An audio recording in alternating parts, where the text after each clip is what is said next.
সবাই তোমরা কেমন আছো? আমি ভালো আছি। আজকে যে টপিক নিয়ে আলোচনা করব সেটা হচ্ছে ইতিহাস।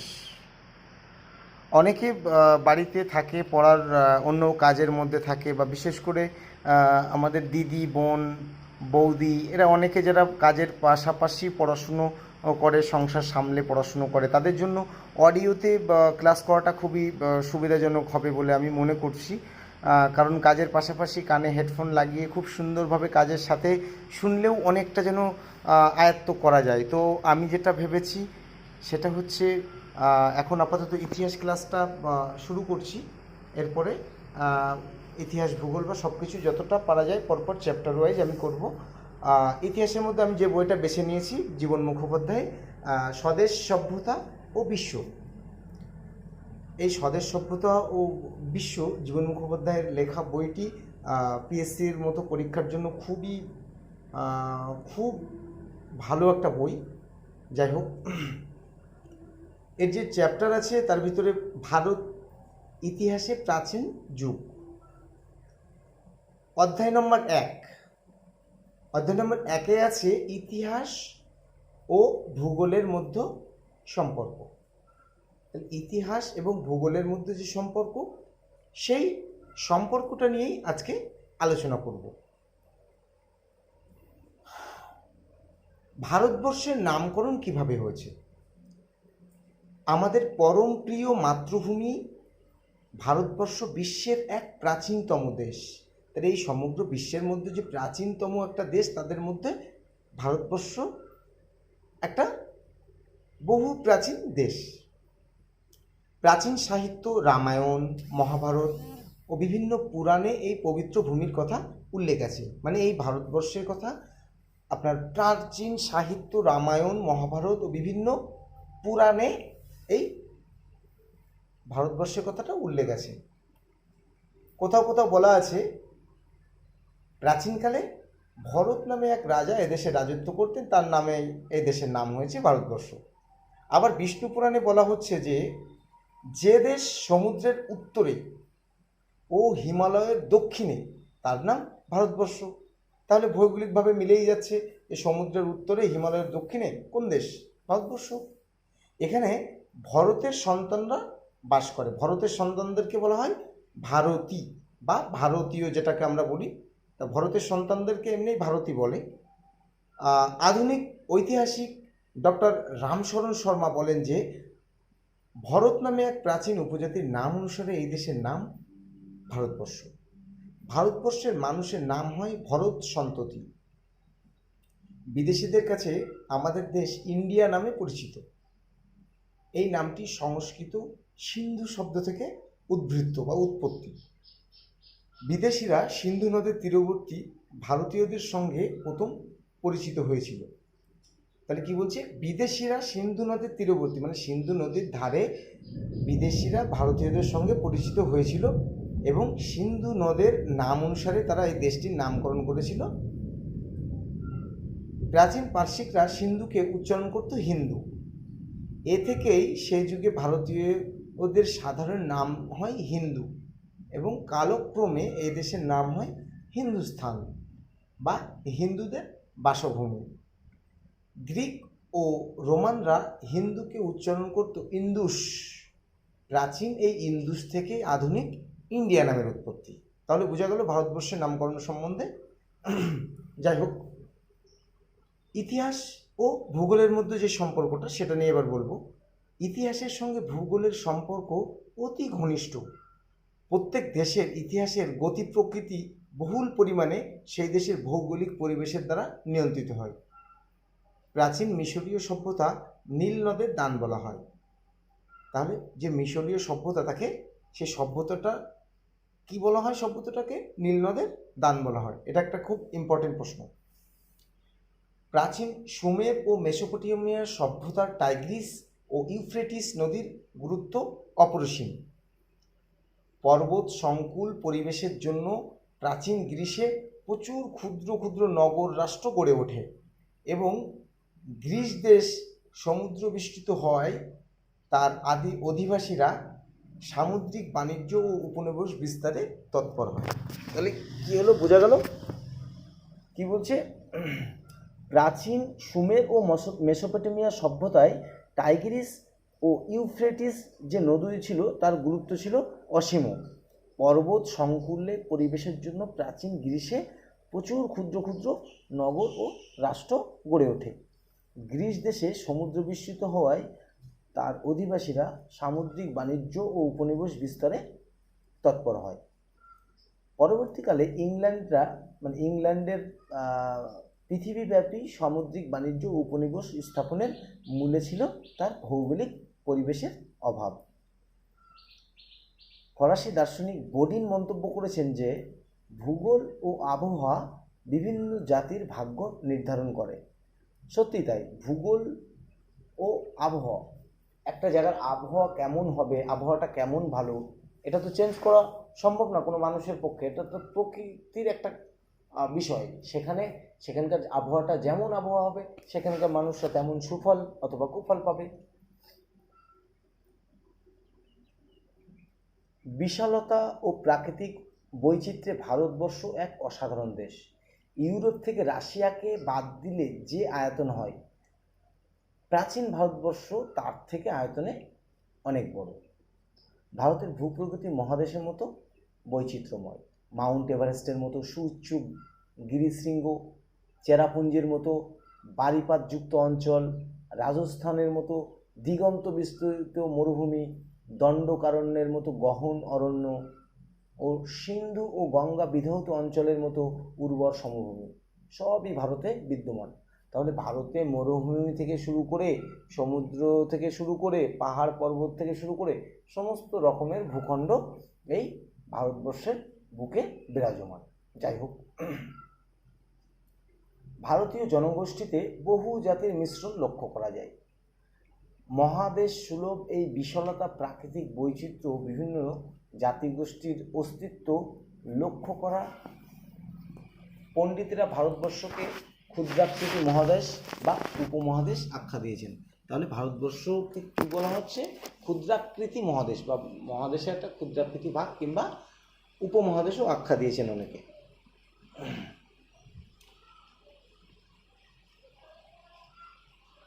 প্রাকৃতিক বৈশিষ্ট্যের বিভিন্নতা বিচার করে পণ্ডিতরা ভারতবর্ষকে মোট 5টি ভাগে ভাগ করেছে। কটি ভাগে? 5টি ভাগে ভাগ করেছে। তার ভিতরে 1 নম্বর হচ্ছে উত্তরের পার্বত্য অঞ্চল, 2 নম্বরে আছে সিন্ধু, গঙ্গা, যমুনা, ব্রহ্মপুত্র বিধৌত সমতল অঞ্চল, মানে সিন্ধু, গঙ্গা, যমুনা, ব্রহ্মপুত্র থেকে বিধৌত হয়ে যে অংশ মানে গঠন করে সমতল অংশ তৈরি হয়েছে তাকেই বলছে সিন্ধু, গঙ্গা, যমুনা, ব্রহ্মপুত্র বিধৌত সমতল অঞ্চল। 3 নম্বর বলছে মধ্য ভারতের মালভূমি, 4 নম্বরে দাক্ষিণাত্যের মালভূমি এবং 5 নম্বর সুদূর দাক্ষিণাত্য। যাই হোক, এই 5টার মধ্যে প্রথম যেটা বলেছি সেটা আলোচনা করব।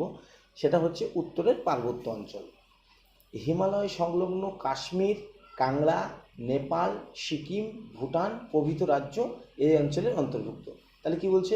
ভারতবর্ষের একদম উত্তর দিকে যে পার্বত্য অঞ্চলটা আছে, যে অঞ্চলের মধ্যে কি কি আছে? হিমালয় সংলগ্ন কাশ্মীর, কাংড়া, নেপাল, সিকিম, ভুটান প্রভৃতি রাজ্য এই অঞ্চলের মধ্যে অন্তর্গত। 2 জায়গায় কি বলছে? 2 নম্বর যেটা সিন্ধু, গঙ্গা, যমুনা, ব্রহ্মপুত্র বিধৌত সমতল অঞ্চল। বলছে হিমালয় থেকে উৎপন্ন সিন্ধু, হিমালয় থেকে উৎপন্ন সিন্ধু, গঙ্গা, যমুনা ও ব্রহ্মপুত্র বিধৌত এবং প্রাকৃতিক সম্পদে পূর্ণ এই অঞ্চলটি প্রাচীন ভারতের প্রাণকেন্দ্র হিসেবে চিহ্নিত। এই অঞ্চলেই প্রাচীন ভারতের বহু শক্তিশালী সাম্রাজ্য ও উন্নত সভ্যতার উন্মেষ হয়। 3 নম্বর বলছে মধ্য ভারতের মালভূমি। সিন্ধু, গঙ্গা, যমুনা ও ব্রহ্মপুত্রের সমতল ভূমির দক্ষিণে এবং বিন্দু ও সাতপুরা পর্বতের উত্তরে এই অঞ্চল অবস্থিত। তারপর বলছে দাক্ষিণাত্যের মালভূমি, মানে বিন্দু ও সাতপুরা পর্বতের দক্ষিণে অবস্থিত এই বিশাল অঞ্চলের পূর্ব দিকে পূর্বঘাট পর্বতমালা ও পশ্চিম দিকে পশ্চিমঘাট পর্বতমালা দণ্ডায়মান, মানে দাঁড়িয়ে আছে। গোদাবরী, কৃষ্ণা, কাবেরী ও তুঙ্গভদ্রা নদী এই অঞ্চলকে সমৃদ্ধ করেছে। 5 নম্বরটা হচ্ছে সুদূর দাক্ষিণাত্য। কৃষ্ণা নদীর দক্ষিণ থেকে কুমারিকা আন্তরিক পর্যন্ত বিস্তৃত প্রাচীন দ্রাবিড় সভ্যতার লীলাভূমি এই অঞ্চলের সুদূর দাক্ষিণাত্য নামে পরিচিত। তাহলে ভারতের যে প্রাকৃতিকভাবে যে ভারতকে 5টি ভাগে বিভিন্ন পণ্ডিতরা ভাগ করেছেন সেগুলো আলোচনা করলাম। এরপরে আসছেন ভারতের জনগোষ্ঠী। যুগ যুগ ধরে ভারতের বুকে বহু জাতিগোষ্ঠীর আগমন হয়েছে। প্রাচীন ভারতের দ্রাবিড় জাতি সর্বপ্রথম এক উন্নত সভ্যতা গড়ে তোলে। তাহলে কি বললাম, বহু জাতি এসছে, তার ভিতরে একটা জাতির নাম কি বলছি, দ্রাবিড় জাতি সর্বপ্রথম এক উন্নত সভ্যতা গড়ে ওঠে। তাহলে ভারতবর্ষের বুকে সর্বপ্রথম কারা উন্নত সভ্যতা গড়ে তোলে? দ্রাবিড় জাতি। তারপর ধীরে ধীরে কারা এসেছে? আর্য, পার্সি, গ্রিক, শক, কুষাণ, হুন, গুর্জর, তুর্কি, আফগান, মঙ্গোল, আবিসিনিয়া, পরবর্তীকালে পর্তুগিজ, ওলন্দাজ, ডেনমার্ক, ইংরেজ, ফরাসি প্রভৃতি ইউরোপীয় জাতি ভারতে আসে। এই সকল জাতির মিলন, সমন্বয় ও আদান প্রদানের মাধ্যমে বর্তমানে ভারতীয় মহাজাতি গড়ে উঠেছে। বিশ্বের বিভিন্ন জাতির মিলনভূমি ভারতবর্ষকে কবিগুরু রবীন্দ্রনাথ ঠাকুর তাই মহামানবের সাগরতীর বলে বর্ণনা করেছেন। ভারতবর্ষের বুকে এত জাতি, এত বিভিন্ন বিদেশি জাতি এসে মিলেমিশে একাকার হয়ে গেছে ভারতবর্ষের সঙ্গে। বহু জাতির মধ্যে যেন একটা অন্যরকম একটা মিলন, সেটাকে কবিগুরু রবীন্দ্রনাথ ঠাকুর মহামানবের সাগরতীর বলে বর্ণনা করেছেন। ঐতিহাসিক ভিনসেন্ট স্মিথ ভারতকে বলেছেন নৃতত্ত্বের জাদুঘর। দেহের গঠন ও ভাষার বিভিন্নতা অনুসারে ভারতবর্ষের অধিবাসীরা কয়েকটি প্রধান জাতিগোষ্ঠীতে বিভক্ত করা হয়। এইগুলি হলো নর্ডিক বা আর্য, নর্ডিকদের আরেক নাম কী বলছে? আর্য, দ্রাবিড়, নেগ্রিটো, মঙ্গোলীয়, ব্রাকিফিসেলাস, ভূমধ্যসাগরীয় ও প্রোটো অস্ট্রালয়েড জাতিগোষ্ঠী। এবার যেটা আলোচনা করব সেটা ভারত ইতিহাসে প্রকৃতির প্রভাব, মানে ভারতের যে ইতিহাস আছে প্রকৃতির যে প্রভাবটা, সেই বিষয়টা নিয়ে আমি এখন আলোচনা করব। বলছে যে কোনো দেশের ইতিহাসের উপর সেই দেশের ভৌগোলিক পরিবেশের প্রভাব অতি সুস্পষ্ট। তার মানে কোনো দেশের ইতিহাস, একটা দেশের ইতিহাসটা কেমন সেটা থেকে আমরা জানতে পারবো যে ভৌগোলিক অবস্থাটাও কেমন ছিল। জনৈক ঐতিহাসিক ইতিহাস রচনার ক্ষেত্রে ভূগোল ও কালপুঞ্জিকে চন্দ্র, সূর্য এবং ডান চক্ষু বাম চক্ষু বলে মন্তব্য করেছেন। ভারতীয় ইতিহাস ও সভ্যতা এবং ভারতবাসীর যে জীবন দর্শন ও দৃষ্টিভঙ্গির উপর ভৌগোলিক পরিবেশের প্রভাব অতি ব্যাপক। এই ভৌগোলিক পরিবেশের মধ্যে আমি রাখতে পারি হিমালয়ের একটা প্রভাব আছে। কি প্রভাব আছে? ভারতীয় সভ্যতা, সংস্কৃতি ও ইতিহাসে নাগধীরাজ, হিমালয়কে কি বলেছে? নগাধীরাজ হিমালয়ের গুরুত্ব ও প্রভাব অপরিসীম। ভারতের উত্তর ও উত্তর পূর্ব ও উত্তর পশ্চিম বিশাল এলাকা জুড়ে সম্প্রসারিত দুর্লগ্ন হিমালয় তার বিভিন্ন শাখা প্রশাখা এশিয়ার অন্যান্য অঞ্চল থেকে ভারতকে বিচ্ছিন্ন করে রেখেছে। এর ফলে বহির্জগৎ থেকে বিচ্ছিন্ন ভারতে বিকশিত হয়েছে এক স্বতন্ত্র সভ্যতা ও সংস্কৃতি। ভারতের প্রতিরক্ষার ক্ষেত্রেও গিরিরাজ হিমালয়ের প্রভাব অপরিসীম। দুর্ভেদ্য হিমালয় পর্বতমালা ভারতের উত্তরে সদা জাগ্রত প্রহরীর মতো দণ্ডায়মান থেকে যুগ যুগ ধরে আমাদের দেশকে রক্ষা করে আসছে। তাই ভারতবর্ষকে বলা হয় রক্ষাকর্তা। তাহলে যে যে অঞ্চলগুলোর নাম বললাম, কি অঞ্চল? ভারতের উত্তর, উত্তর পূর্ব ও উত্তর পশ্চিমে যে বিরাট এলাকা জুড়ে এই আমাদের হিমালয় পর্বতমালা দাঁড়িয়ে আছে। তো আমাদের কীভাবে প্রহরীর মতো দাঁড়িয়ে আছে, ঝড় ঝাপট থেকে শুরু করে বিভিন্ন প্রকৃতির ক্ষয়ক্ষতি থেকে শুরু করে সব কিছু থেকে আমাদের ভারতবর্ষকে রক্ষা করে আসছে কে? এই হিমালয়। তাই হিমালয়কে ভারতের রক্ষাকর্তা বলা হয়। ভারতবর্ষের জলবায়ুর উপরে হিমালয়ের প্রভাব সুস্পষ্ট। উত্তর ও মধ্য এশিয়ার প্রচণ্ড শীতল বায়ুপ্রবাহকে প্রতিহত করে উত্তঙ্গ হিমালয় উত্তর ভারতের জলবায়ুকে নাতিশীতোষ্ণ রেখেছে। এছাড়া আরব সাগর ও ভারত সাগর থেকে প্রবাহিত গ্রীষ্মের জলপূর্ণ মৌসুমী বায়ু হিমালয়ের বুকে প্রতিহত হয়ে উত্তর ভারতে বৃষ্টিপাত ঘটায়। তাহলে কত বড় সৌভাগ্যবান আমরা যে হিমালয় আমাদেরকে কি করছে, কত সুন্দরভাবে নাতিশীতোষ্ণ এবং শীতল করে রেখে দিয়েছে। আজকে হিমালয় না থাকলে আমাদের দেশ প্রচণ্ড উত্তপ্ত একটা দেশ হয়ে যেত, কারণ বৃষ্টিপাত যেভাবে হিমালয়ের গায়ে ধাক্কা খেয়ে যে বৃষ্টিপাতগুলো হয় মৌসুমী বায়ুর প্রভাবে, সেটা হতো না। ফলে বুঝতেই পারছো কী অবস্থা হতো।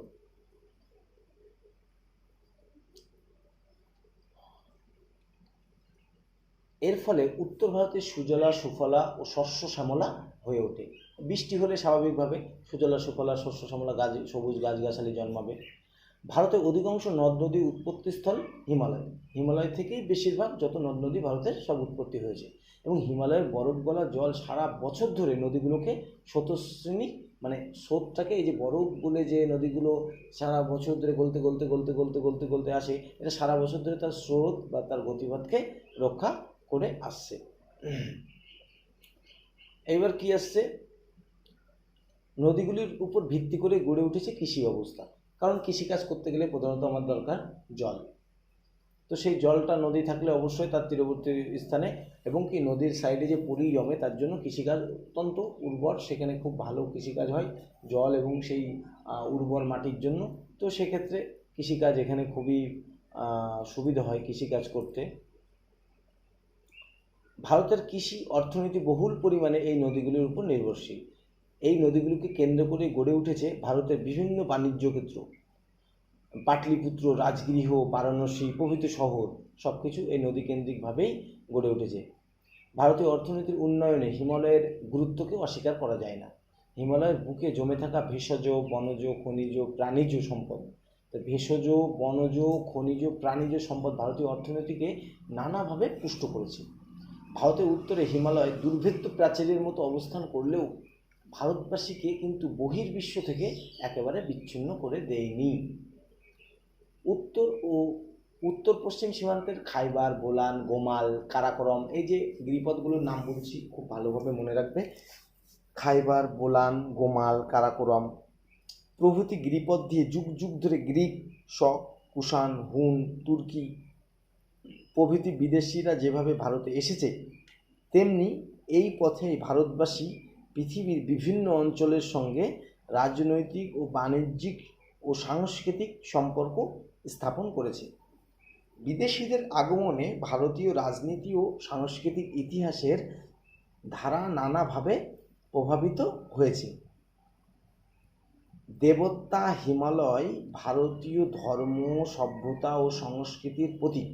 কি বলছে, দেবতা হিমালয় হলো ভারতীয় ধর্ম, সভ্যতা ও সংস্কৃতির প্রতীক। অবশ্যই ভারতবাসীর ধর্মজীবনে হিমালয়ের দান প্রচুর। হিমালয়ের নির্জন গিরি গুহাগুলো যুগ যুগ ধরে সাধক, সত্য সন্তানীদের সাধক পীঠ হিসেবে সমাদৃত। এই সব কারণে ভারতকে হিমালয়ের দান বলা হয়। এরপরে বলছি, এতক্ষণ আমরা যেটা জানছিলাম হিমালয়ের যে প্রভাবটা আমাদের ভারতবর্ষের বুকে, এরপরে জানবো বিন্ধু যে পর্বত আছে সেটা সম্বন্ধে।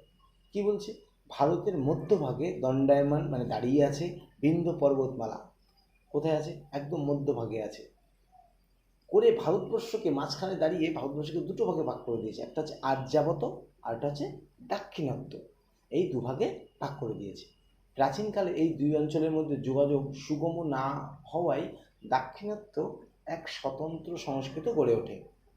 স্বাভাবিক, যদি মাঝখানে দুটো পাড়ার মাঝখান দিয়ে যদি নদী বয়ে যায়, নিশ্চয়ই দুটো পাড়ার মধ্যে কিন্তু সেই সম্পর্কটা সেইভাবে থাকে না। ঠিক তেমন এইভাবে পাহাড় দিয়ে যখন দুটোকে ভাগ করে দিয়েছে, তো তাদের সমাজ, সংস্কৃতি, সব কিছু আচার রীতিনীতি চেঞ্জ হয়ে যাবে। ঠিক একই রকমভাবে এখানে সেটা ঘটেছে। বিন্ধ্যের অবস্থিতি দুই অঞ্চলের রাজনৈতিক ঐক্যের পথেও অন্তরায় ছিল।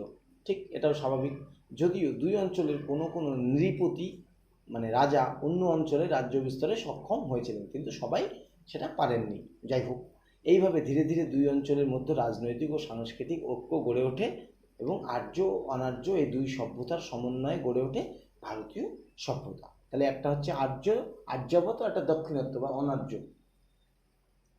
আচ্ছা, হিমালয়ের প্রভাব জানলাম, বিন্ধ্যের প্রভাব জানলাম, এবার জানবো নদ নদীর কি প্রভাব আছে আমাদের ভারতবর্ষের উপরে। তো নদ নদীর মধ্যে আছে, আচ্ছা ভারতের ইতিহাসে নদ নদীর প্রভাব অপরিসীম, সত্যিই তাই। ভারতবর্ষে যদি এত নদ নদী না থাকতো, জানি না এত প্রাণী, এত বন জঙ্গল, এত কৃষিকাজ বা এই সভ্যতাটা এভাবে হয়তো হতো না, বা কী হতো। নদ নদীগুলি একদিক থেকে যেমন সমতল ভূমিকে উর্বরতা দান করে শস্য শ্যামল করে, ঠিক অন্যদিকে নদী উপকূলবর্তী স্থানগুলিতে গড়ে উঠেছে সভ্যতা। আমরা প্রাচীন কালের দিকে তাকালে দেখতে পারবো যত বাণিজ্য কেন্দ্র, যত জনপদ, যত সভ্যতা, সব কিছু নদী কেন্দ্রিকভাবে গড়ে উঠেছে। কারণ প্রথমের দিকে তো যানবাহনের ব্যবস্থা এরকম ছিল না, মানুষ নদী পথ দিয়েই জিনিসপত্র নিয়ে যেত, আদান প্রদান করতো। তো ঠিক এই নদী মানুষকে খুবই মানে কি বলবো, প্রাচীনকালে নদী মানুষের সহায় হয়ে উঠেছিল। মিশরের নীল নদ বা মেসোপটেমিয়ার যে টাইগ্রিস ও ইউফ্রেটিস নদীর মতো সিন্ধু নদের অববাহিকাতেই পৃথিবীর অন্যতম প্রাচীন সভ্যতার উন্মেষ ঘটেছিল। প্রাচীন ভারতের নদীগুলিই ছিল বিভিন্ন স্থানের মধ্যে যোগাযোগ ও বাণিজ্যের মাধ্যম। উত্তর ভারতের নদী উপকূলেই গড়ে ওঠে হরিদ্বার, পাটলিপুত্র, প্রয়াগ, কনৌজ, এলাহাবাদ, হস্তিনাপুর, বারাণসী, দিল্লি, আগ্রা ও মথুরার মতো গুরুত্বপূর্ণ স্থান ও রাজনৈতিক কেন্দ্রস্থল। দাক্ষিণাত্যের রাজনীতি, অর্থনীতি ও সংস্কৃতিতে কৃষ্ণা, কাবেরী, গোদাবরী ও তুঙ্গভদ্রার স্থান অনেক গুরুত্বপূর্ণ। এইসব নদ নদীর অববাহিকা অঞ্চল হল প্রাচীন ভারতীয় বহু রাষ্ট্রের উত্থান ও পতনের সাক্ষী এবং কারণ। আচ্ছা, নদ নদী বিধৌত মানে নদ নদী থেকে বিধৌত উর্বর উপত্যকা দখলের জন্য ভারতের ইতিহাসে বহু দীর্ঘস্থায়ী ও গুরুত্বপূর্ণ সংগ্রাম বা যুদ্ধের সূচনা হয়েছে।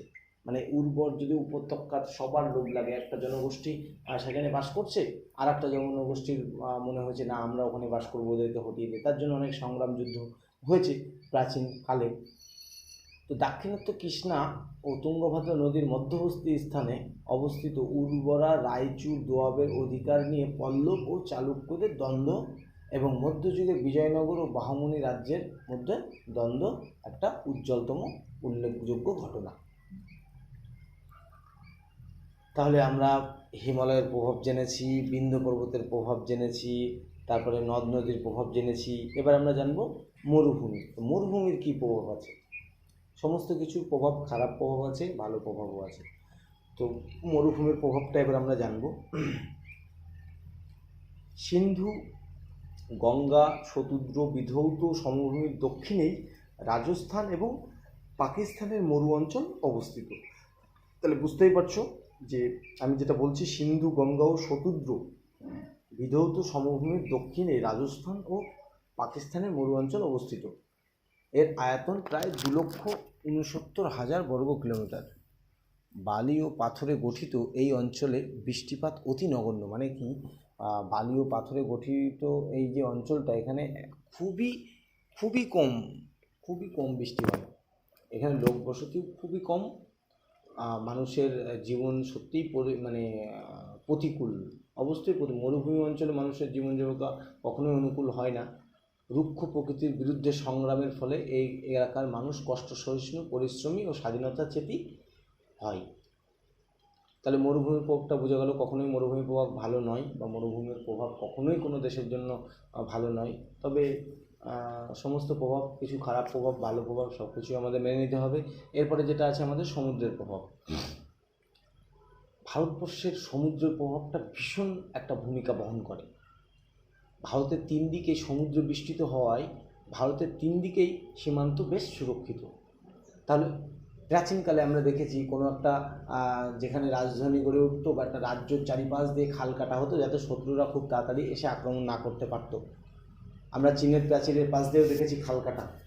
ঠিক তেমন প্রকৃতি কতটা সহায় হয়েছে আমাদের ভারতবর্ষের জন্য, যে ভারতবর্ষের 3 দিকে সমুদ্র বিস্তৃত হওয়ায় 3 দিকের সীমান্তই বেশ সুরক্ষিত।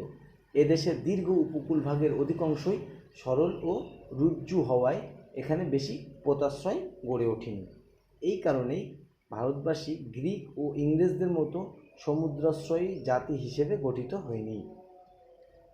তাহলে বোঝা গেল নৌ বলে বলিয়ান না হলেও, মানে নৌকা জাহাজ এ সমস্ত চালানোয় এরা খুব দক্ষ না হলেও নৌবিদ্যায় ভারতবর্ষ পারদর্শী ছিল, মানে নৌবিদ্যা সম্বন্ধে প্রচুর জ্ঞান ছিল। অতি প্রাচীনকালে চীন, Rome, Malay, Sumatra, Java, Sinhala প্রভৃতি অঞ্চলের সঙ্গে ভারতের বাণিজ্যিক ও সাংস্কৃতিক সম্পর্ক স্থাপিত হয় এবং ভারতীয় রাজন্যবর্গের পূর্ব ভারতীয় দ্বীপপুঞ্জে ভারতীয় উপনিবেশ গড়ে ওঠে। পরবর্তীকালে ইউরোপীয় যে জাতিগুলি সমুদ্রপথে ভারতে প্রবেশ করে উপনিবেশ গড়ে তোলে, ভারতের ইতিহাসে এর প্রভাব ব্যাপক। ভারতবর্ষের আয়তনের বিশালতা ও পাহাড় পর্বত, নদ নদী ও অরণ্যের অবস্থিতি ভারতের রাজনৈতিক ঐক্যের পথে প্রবল অন্তরায় ছিল। মানে কী বলছি, ভারতবর্ষের আয়তনের যে বিশালতা, মানে ভীষণ বড় একটা আয়তন নিয়ে আমাদের ভারতবর্ষ দেশ, এবং এত পাহাড়, এত পর্বত, এত নদী, এত অরণ্য, বন, এই সমস্ত ভারতবর্ষের রাজনৈতিক ঐক্যের পথে প্রবল অন্তরায় ছিল। যে একত্রে একটা রাজনৈতিক যে ব্যবস্থা, কোথাও পাহাড়, কোথাও সমতল, কোথাও নদী, কোথাও এর জন্যই এটা খুব সমস্যাজনক ছিল। তেমনি এরই ফলে ভারতের বিভিন্ন অঞ্চলের অধিবাসীদের মধ্যে পৃথক পৃথক জীবনযাত্রা প্রণালী উদ্ভব ঘটেছে। আমি যদি উপর থেকে আমার ভারতবর্ষের একেবারে উপরের দিক থেকে নিচের দিকে আসি, যত আমরা এক জায়গাতে এক জায়গায় ক্রস করতে থাকবো, এক একটা জায়গার সাথে একটা জায়গার পুরো রীতিনীতি, আচার ব্যবহার, সংস্কৃতি সব কিছুই কোথাও কোথাও সম্পূর্ণ আলাদা, কোথায় কোথায় কিছুটা মিল আছে। এভাবেই আমাদের ভারতবর্ষ বিভিন্ন বৈচিত্র্যপূর্ণ হয়ে উঠেছে। যাই হোক, যেমন পর্বত, অরণ্য ও মরু অঞ্চলের মানুষ কঠোর পরিশ্রমী, অবশ্যই স্বাভাবিক, কারণ পর্বত, অরণ্য, মরু অঞ্চলের জীবনযাত্রা অতটা সহজ নয়। সব কিছু আর কি পরিবেশের আর কি প্রতিকূল অবস্থা, কষ্টসহিষ্ণু ও নির্ভীক হয় এরা। এরা কী করে, শিকার ও পশুপালন তাদের বৃত্তি বা এদের পেশা। সমতল অঞ্চলে মানুষের জীবন কৃষি, শিল্প নির্ভর। আর সীমান্তবর্তী অঞ্চলের অধিবাসীরা রণনিপুণ, যেহেতু সীমান্তে বাস করলে তারা যুদ্ধ সম্বন্ধে অনেক জ্ঞানী হয় এবং দৃঢ়চেতা হয়। সমুদ্রের উপকূলবর্তী অঞ্চলের অধিবাসীদের প্রধান বৃত্তি ছিল ব্যবসা বাণিজ্য, মৎস্য শিকার। স্বাভাবিকভাবেই সেটাই হওয়া স্বাভাবিক আর কি, কারণ সমুদ্রের পাশে বাড়ি মানে ব্যবসা বাণিজ্য, যত আর কি নৌপথে বা জলপথে যত জিনিসপত্র, ব্যবসার জিনিসপত্র আদান প্রদান করতে সুবিধা, ও মৎস্য শিকার করা, সুতরাং এইগুলোই তারা নিপুণ হবে, এটা স্বাভাবিক ব্যাপার। আর এইভাবে প্রাকৃতিক বৈচিত্র্য ভারতবাসীর চরিত্র, দৃষ্টিভঙ্গি, বৃত্তি ও জীবনযাত্রা প্রণালীকে প্রভাবিত করেছে। এবার হচ্ছে বৈচিত্র্যের মধ্যে যে বিভিন্ন বিচিত্র এক এক রকম আলাদা আলাদা চিত্রের মধ্যে ভারতবর্ষ এক অখণ্ড, সেই সম্বন্ধে এবার আলোচনা করব। ভারতবর্ষ হলো বৈচিত্র্যের লীলাভূমি। কত রকম বৈচিত্র্যের কত লীলা আমরা এই ভারতবর্ষের বুকে দেখি। প্রাকৃতিক পরিবেশ, জনগোষ্ঠী, ভাষা, ধর্ম, সামাজিক আচার আচরণ, পোশাক পরিচ্ছদ, জীবন যাত্রা প্রণালী, সব দিক থেকেই এই বৈচিত্র্যের সুস্পষ্ট পরিচয় পাওয়া যায়। উত্তঙ্গ পর্বতশ্রেণী, উত্তাল সমুদ্র ও নদীমাতৃক বিস্তীর্ণ সমভূমি, অসংখ্য নদ নদী, গহন অরণ্যানী, ঊষর মরুপ্রান্তর প্রভৃতি এই দেশকে অপরূপ বৈচিত্র্যপূর্ণ করেছে। যুগ যুগ ধরে পৃথিবীর বিভিন্ন জাতিগোষ্ঠী, ধর্ম ও ভাষার মানুষের আগমন হয়েছে এই ভারতভূমিতে। বিভিন্ন অঞ্চল ও জাতিভেদে তাদের আচার পৃথক। এই বৈচিত্র্যের প্রতি ইঙ্গিত করে ঐতিহাসিকরা ভারতকে বিশ্বের সারাংশ বলেছে। মানে সারা পৃথিবীর সব কিছু অংশকে মিলিয়ে, সমস্ত বৈচিত্র্যকে যদি আমি এক করি, তাহলে সব বৈচিত্র্যের কিছু কিছু অংশ আমি আমার ভারতবর্ষের মধ্যে পাব। অনেকে ভারতবর্ষকে বিশ্বের সারাংশ বলেছেন। এই বিপুল বৈচিত্র্য অন্তরালে একটি ঐক্যের স্রোত যুগ যুগ ধরে ভারতের জীবনে প্রবাহিত।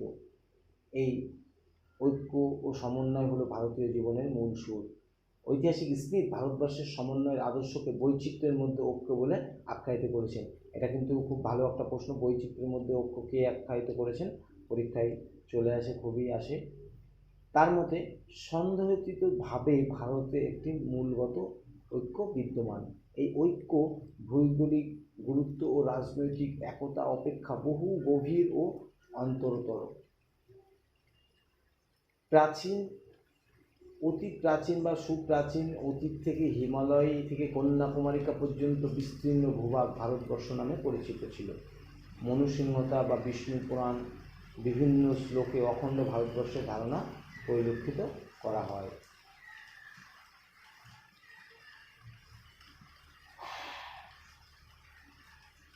এইবার বলছে পৌরাণিক রাজা ভরতের নাম থেকে এই দেশের নাম ভারতবর্ষ হয়েছে। কার নাম? ভরতের নাম। ভারতবাসীকে বলা হয় ভরত সন্তান বা ভরত সন্ততি। হিন্দু তীর্থস্থানগুলিতে উত্তরে যে কাশ্মীর থেকে দক্ষিণে কন্যাকুমারিকা এবং পশ্চিমে দ্বারকা থেকে পূর্বে কামরূপ পর্যন্ত সম্প্রসারিত। তীর্থযাত্রার মাধ্যমে একজন হিন্দু ভারতের সব অঞ্চলের সঙ্গে একাত্ম অনুভব করে। হিন্দুর আচমন মন্ত্রে কুরুক্ষেত্র, গয়া, গঙ্গা, পুষ্কর, নর্মদা, কাবেরীর নাম একত্রে উচ্চারিত হয়। বলা বাহুল্য বা বলতেই হয় যে এই ভাবগত ঐক্য ভারতীয় ঐক্যের অন্যতম প্রধান অবলম্বন। ভারতবর্ষ নাম উচ্চারণের সঙ্গে সঙ্গে আমাদের মনে এক সমুদ্র হিমাচল, এক বিশাল ভূখণ্ডের ধারণা জাগ্রত হয়। অখণ্ড ভারতের কথা চিন্তা করে হিন্দু শাস্ত্র ঘোষণা করেছে, জননী জন্মভূমিষ্য সর্বদপি গরীয়সী। যাই হোক, যুগ যুগ ধরে গ্রিক, পার্শ্বিক, শক, কুষাণ, পল্লব, হুন প্রভৃতি জাতির মানুষ পৃথক সংস্কৃতি, আচরণ নিয়ে ভারতে প্রবেশ করেছে, কিন্তু ভারতীয় সংস্কৃতির চিরচারিত মৌলিক রূপকে তারা কোনোভাবেই বিনষ্ট করতে পারেনি। বিভিন্ন দেশ থেকে বিভিন্ন জাতি, বিভিন্ন ভাষাভাষীর মানুষ আমাদের ভারতবর্ষকে এসেছে, কিন্তু আমাদের ভারতবর্ষের যে প্রকৃতি, ভারতবর্ষের যে কালচার, এটাকে কখনোই তারা কলুষিত করতে পারেনি। বরং কী হয়েছে, তারা এর ভিতরে থেকে থেকে নিজেই তার ভিতরে আমাদের ভারতবর্ষীদের মতো এই আদর্শে বলবৃত হয়ে তারা এর সঙ্গে মিলেমিশে একাকার হয়ে গেছে। ভারতের বিভিন্ন স্থানে প্রতিষ্ঠিত সংস্কৃত ভাষা সাহিত্য চর্চার কেন্দ্রগুলিতে বিভিন্ন প্রান্তের ছাত্ররা একত্রিত হয়ে ভারতীয় যে ঐক্যের আদর্শে বলবতী করে তুলত। এই প্রসঙ্গে স্মরণীয় যে গুপ্তোত্তর যুগ থেকে সংস্কৃত ভাষা রাষ্ট্রীয় ভাষার মর্যাদা অর্জনে সক্ষম হয়। লিপির দিক থেকে বলা যায় যে উত্তর ভারতের অধিকাংশ লিপির উৎপত্তি ঘটেছে ব্রাহ্মী লিপি থেকে। হিমালয় থেকে কন্যাকুমারী পর্যন্ত বিস্তীর্ণ স্থানে অবস্থিত তীর্থস্থান ও নদ নদী, পাহাড়, পর্বতগুলো সকল হিন্দুর কাছেই পবিত্র। হিন্দুর ধর্মীয় আচার অনুষ্ঠানে সর্বত্রই একই মন্ত্র উচ্চারিত হয়। বেদ, উপনিষদ, পুরাণ, গীতা, রামায়ণ, মহাভারত সকল হিন্দুর কাছেই পবিত্র ধর্মগ্রন্থ। মূল সংস্কৃত যে রামায়ণ ও মহাভারত আছে তাকে কেন্দ্র করে ভারতের বিভিন্ন অঞ্চলে আঞ্চলিক ভাষায় রামায়ণ ও মহাভারত রচিত হয়েছে। প্রাচীন ভারতের বিভিন্ন ধর্মগুরুরা ভারতের বিভিন্ন অঞ্চলে ধর্ম প্রচার করে বিভিন্ন জাতিগোষ্ঠীর মধ্যে ঐক্যের সঞ্চার করেছেন। শঙ্করাচার্য, শ্রী চৈতন্যদেব, মাধবাচার্য, বল্লভাচার্য, তুকারাম, নানক, কবির, তুলসীদাস, সুফি সন্ত শেখ সেলিম চিশতি, খাজা মঈনুদ্দিন চিশতি প্রমুখ ধর্মপ্রচারকদের অবদান এই প্রসঙ্গে উল্লেখযোগ্য। ভারতীয় ঐক্যের আদর্শ প্রচারে প্রাচীন ভারতীয় বিশ্ববিদ্যালয়গুলির ভূমিকা উল্লেখযোগ্য। হিন্দু বিদ্যাচর্চার কেন্দ্র হিসেবে বারাণসী, মথুরা, নালন্দা, তক্ষশিলা, কাঞ্চি, উজ্জয়িনী, নবদ্বীপ এবং বৌদ্ধ শাস্ত্র অনুশীলনের জন্য নালন্দা, বিক্রমশিলা প্রভৃতি বিশ্ববিদ্যালয় অতি গুরুত্বপূর্ণ ছিল। এইসব বিশ্ববিদ্যালয়গুলিতে বিভিন্ন অঞ্চলের ছাত্র ও অধ্যাপকরা তারা সমবেত হতো এবং তারা জানতেন যে তারা একই বিশ্ববিদ্যালয় বা একই আচার্যের শিষ্য। এর ফলে তাদের মধ্যে ঐক্যবোধ সুদৃঢ় বা অনেক সম্পর্ক অনেক ভালো হতো। প্রাচীন যুগে ভারতের রাজনৈতিক অনৈক্য বিদ্যমান থাকলেও সমগ্র ভারতব্যাপী রাজনৈতিক ঐক্যের আদর্শ কিন্তু সুপ্রাচীন, অনেক পুরনো। ভারতবর্ষ নামটি এক ভৌগোলিক ধারণার পরিচয় হলেও এর একটি রাজনৈতিক গুরুত্ব আছে। এই নামটির সঙ্গে বিশাল ভূখণ্ডের অধীশ্বর এক সার্বভৌম রাজতন্ত্রের ধারণা জড়িত। বেদ, পুরাণ প্রভৃতি প্রাচীন ধর্মশাস্ত্র ও সাহিত্যে রাজ, চক্রবর্তী, একরাট, বিরাট, সম্রাট, রাজাধিরাজ প্রভৃতি উপাধি এবং রাজসূয়, বাজপেয়, অশ্বমেধ প্রভৃতি যজ্ঞের কথা বারংবার উল্লেখ আছে।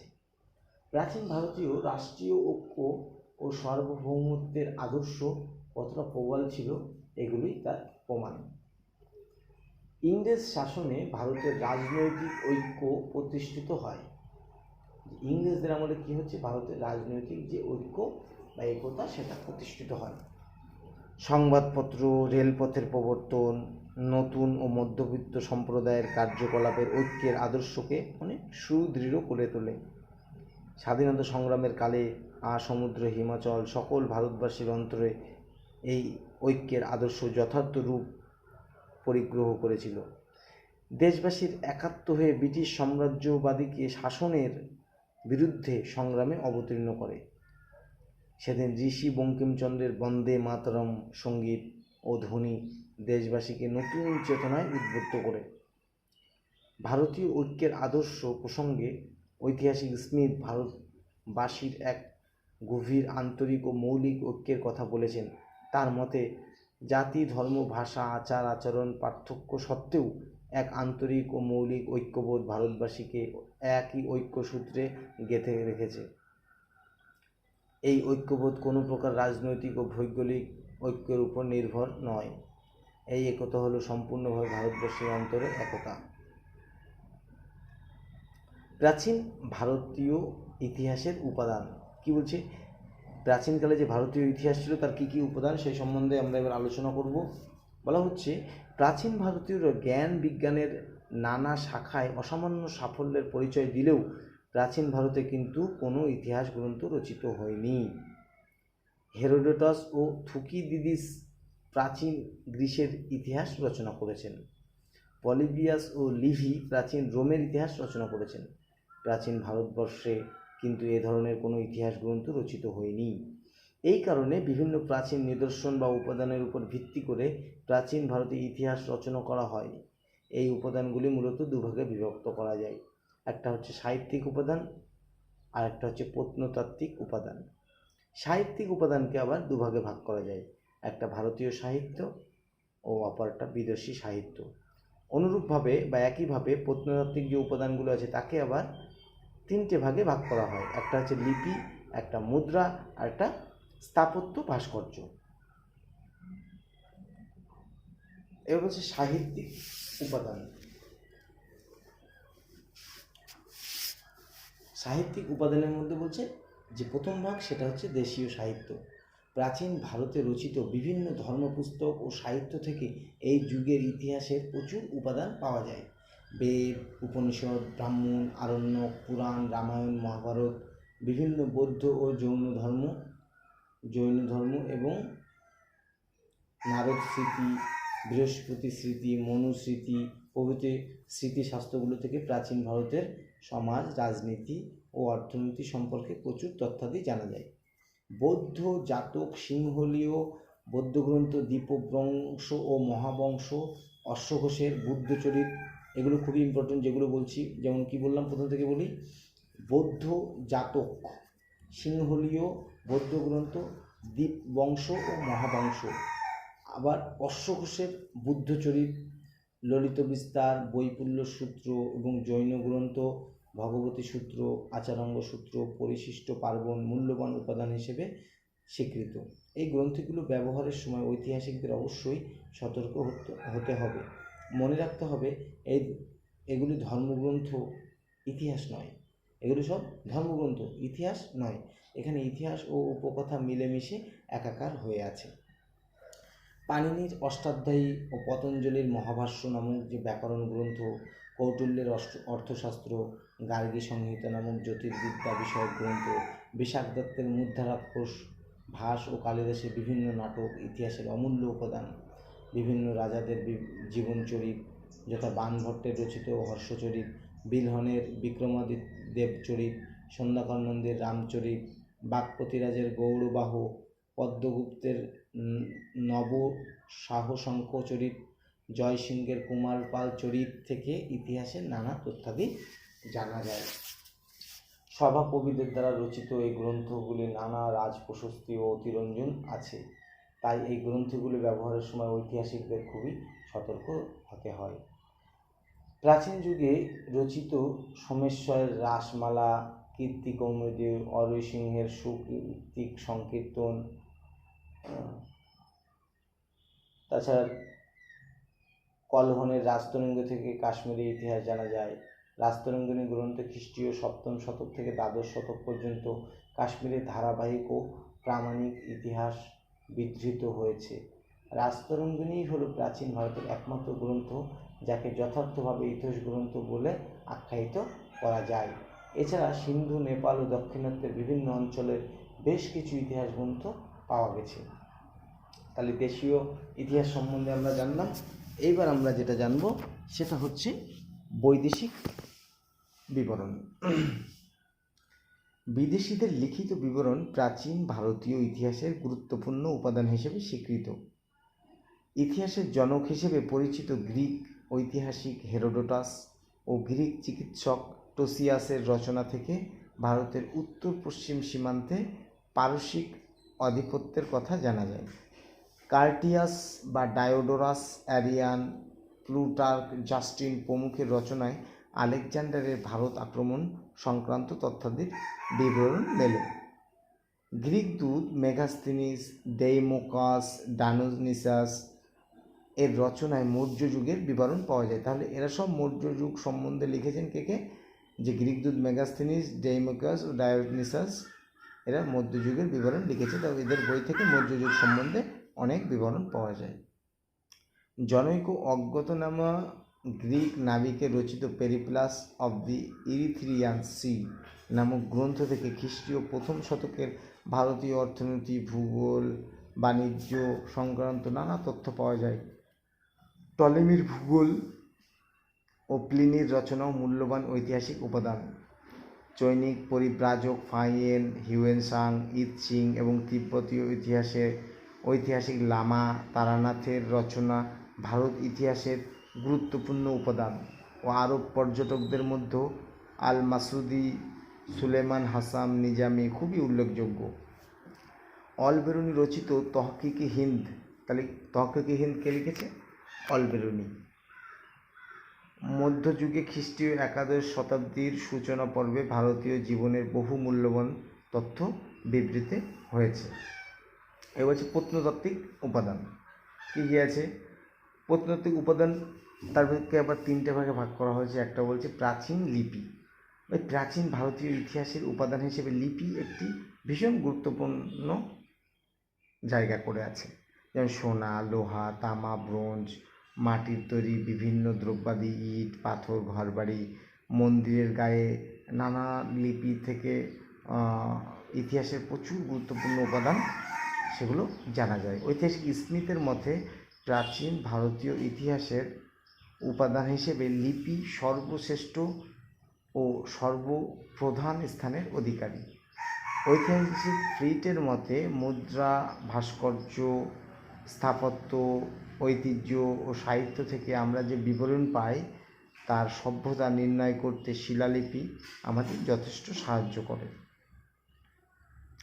ঐতিহাসিক রমেশচন্দ্র মজুমদারের মতে প্রাচীন ভারতের রাজনৈতিক ইতিহাস রচনায় লিপির ভীষণ গুরুত্ব রয়েছে।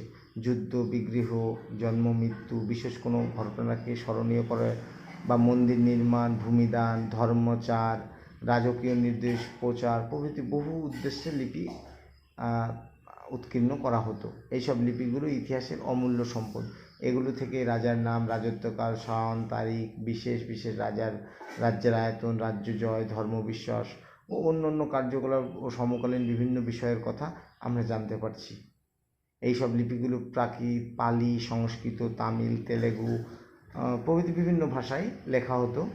সম্রাট অশোক সাধারণভাবে ভারতের সর্বত্র ব্রাহ্মী লিপি ব্যবহার করতেন। তাহলে আমরা একটা জিনিস জানতে পারলাম যে সম্রাট অশোক সাধারণতভাবে ভারতের সর্বত্র ব্রাহ্মী লিপি সেটা ব্যবহার করতেন।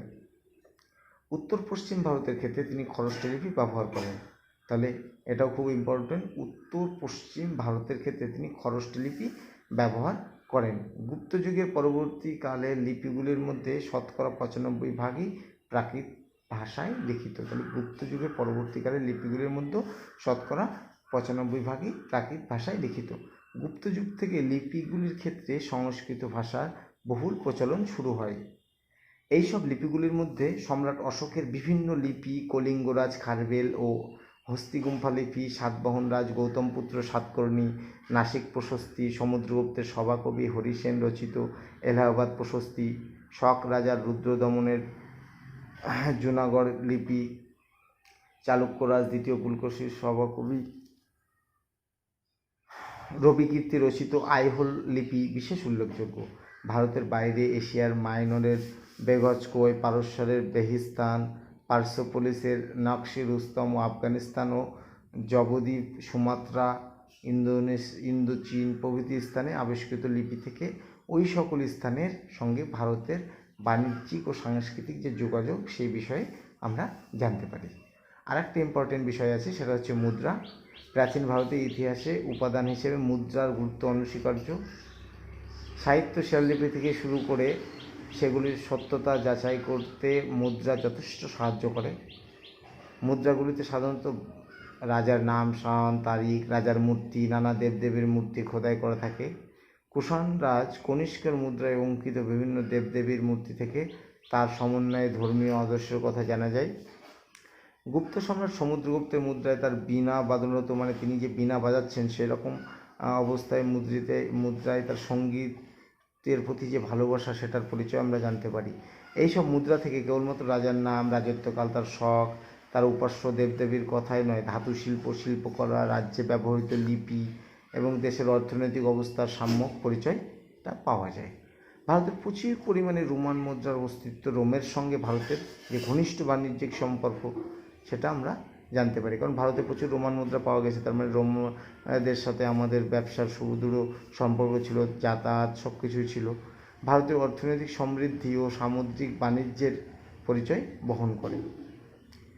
ভারতীয় প্রজাতান্ত্রিক রাজ্য মালব, যৌধেয়, পাঞ্চাল প্রভৃতি সম্পর্কে ঐতিহাসিক তথ্যের একমাত্র উপাদান হলো মুদ্রা। মুদ্রার সাহায্য ব্যতীত এই রাজ্যগুলির ইতিহাস আমাদের অজ্ঞাতই থেকে যেত।